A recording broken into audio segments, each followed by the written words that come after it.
Have you ever stood in the presence of someone who felt wrong? A person whose words were sweet but whose actions left a bitter taste?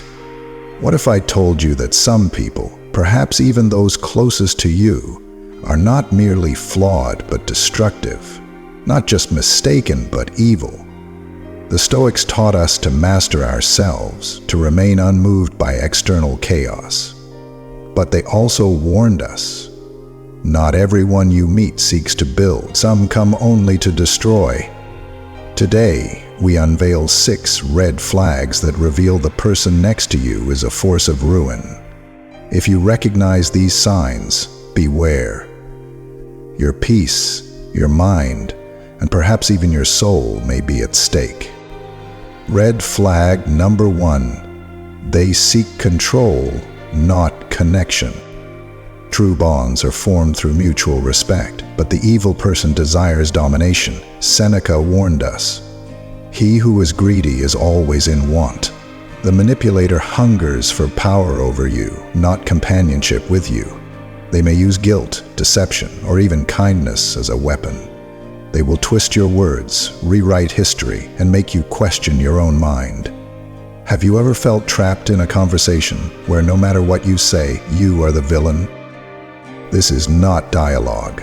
This is control, and a Stoic must never surrender control of their mind to another. The people who crave control often disguise it as concern or love. They will claim they only want what's best for you, that they know what you should do. But when their influence restricts your growth, forces you into a mold, and silences your inner voice, you must recognize it for what it is, a slow suffocation of your spirit. Marcus Aurelius reminds us, "Very little is needed to make a happy life. It is all within yourself, in your way of thinking. A life dictated by another's will is not life at all." Red flag number 2. They feed on chaos and suffering. The evil person thrives in disorder. They are not merely indifferent to your suffering, they enjoy it. Marcus Aurelius reminded us, "The happiness of your life depends upon the quality of your thoughts. But how can your thoughts remain clear when someone deliberately poisons them?" Watch for those who ignite conflict, who turn people against each other, who revel in destruction. They will never bring you peace. A Stoic does not fear conflict, but neither do they seek it needlessly. If someone in your life continuously drags you into the abyss of turmoil, recognize them for what they are, a storm that must be left behind. The greatest danger of such people is that they make chaos seem normal. They immerse you in their storms until you forget the feeling of stillness. But a mind in turmoil cannot reason. A soul in constant distress cannot grow. Epictetus urged us, "Keep your attention focused entirely on what is truly your own concern, and be clear that what belongs to others is their business and none of yours." You must recognize when another person's chaos is bleeding into your world and step away before it consumes you. Red flag number 3, they lack remorse and never take responsibility. Mistakes are human. A Stoic accepts responsibility, learns, and moves forward. But the evil person rewrites reality to escape blame. Epictetus said, "It is not things that disturb us, but our interpretation of them." But what happens when someone twists reality itself? Have you met someone who never admits wrongdoing, who blames everyone but themselves, who, when confronted with their misdeeds, shifts the narrative, becoming the victim instead? Beware. A person who refuses to take responsibility is a person who will make you bear their burdens, and a Stoic carries only what is theirs to carry. A lack of accountability is a refusal to grow. It is stagnation, decay. When a person continuously evades responsibility, they deny themselves and others the chance for true resolution.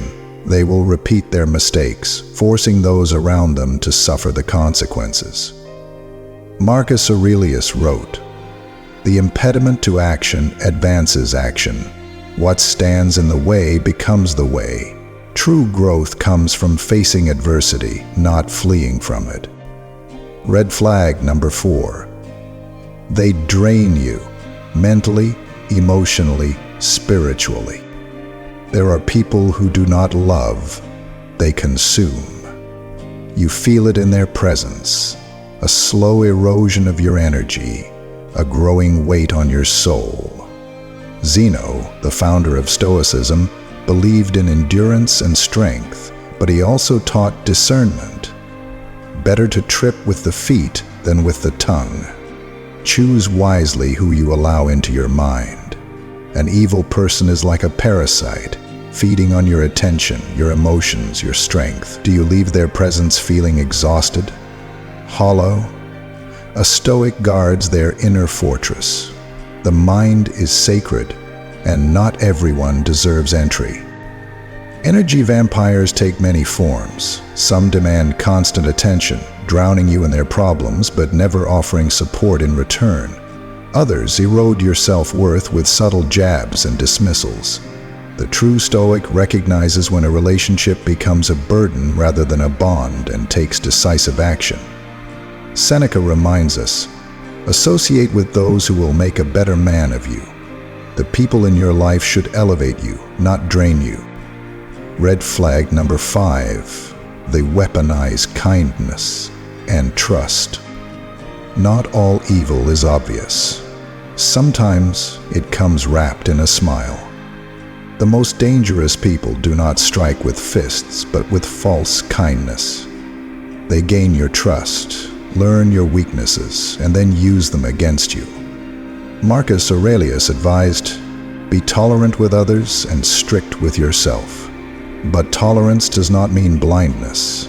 Have you ever shared a secret in confidence only to have it later used as a dagger against you? A person who manipulates kindness is far worse than one who openly seeks harm, for they are the wolf in sheep's clothing, and by the time you see their fangs, it is often too late. Red flag number 6. They mock honor, virtue, and discipline. A true Stoic walks the path of virtue, but evil sneers at discipline, at honor, at the pursuit of something greater. Seneca wrote, associate with those who will make a better man of you. Ask yourself, does this person inspire you to be stronger, wiser, more disciplined? Or do they pull you toward apathy, indulgence, and decay? The evil person mocks self-control because they fear it. They ridicule wisdom because they lack it. If someone in your life scoffs at your growth, at your pursuit of resilience, at your choice to walk the difficult path, beware. They do not wish to see you rise. They seek to drag you into the abyss alongside them. Choose your circle wisely. Evil is not always loud. It does not always come with a snarl or a threat. Sometimes it comes softly, with a whisper, a smile, a touch of concern. But its aim is always the same: to consume, to control, to destroy. Your mind, your soul, your peace are worth more than the weight of any evil you carry beside you. Have you encountered someone like this? Which of these red flags stood out to you the most? Share your thoughts in the comments, and let's continue this journey of wisdom together.